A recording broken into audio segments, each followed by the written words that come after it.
Hi, my name is Gabriella, and welcome to Happy Tales. If you are looking to adopt your next forever friend, or new to the area and looking for resources, you are at the right place, Menifee. You can't buy love, but you can rescue it here at Animal Friends of the Valleys. Welcome, Menifee, to another episode of Happy Tales. Our crew experienced a ride-along with Animal Control Officer Ponder, and we're going to see how that went.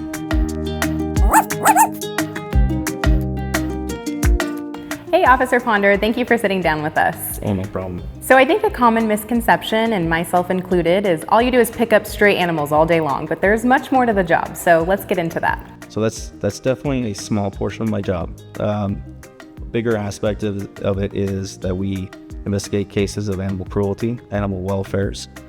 We do pick up stray animals. We also pick up wildlife. A lot of times we'll get calls about wildlife that have been injured and need to be relocated or possibly taken to a rescue, such as Project Wildlife. Now, speaking of wildlife, if you find something in your backyard that just doesn't look right, maybe showing signs of end of life or a rattlesnake, what do you do? Well, the best thing to do is contact animal control, let an officer come out and assess the situation to see what they think is the best course of action. Worst thing you can do is try to go up to the animal and try to capture it yourself, because you put yourself at risk of either injuring the animal, injuring yourself, being exposed to diseases that can be transferred from animal to human or human to animal as well. Understood. Now, Menifee has a lot of rural areas, so a lot of horses, maybe other goats, etc. And I think a lot of people maybe driving by that don't have the knowledge of these animals could maybe call and, ooh, it's really hot. You know, these animals don't have any shelter. How do you handle something like that? Well, we do get a lot of calls for that. In fact, last year I kept getting calls about this one property where people were calling in about a horse that was extremely emaciated. When I went out there, I was very familiar with the property. It's actually a rescue.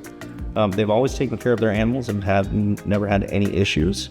If you looked at the rest of their horses, they were all well taken care of. When I spoke to the owner of the property, he showed me the vet paperwork on the horse that they actually rescued from Norco. The horse was 42 years old. That's very old for a horse.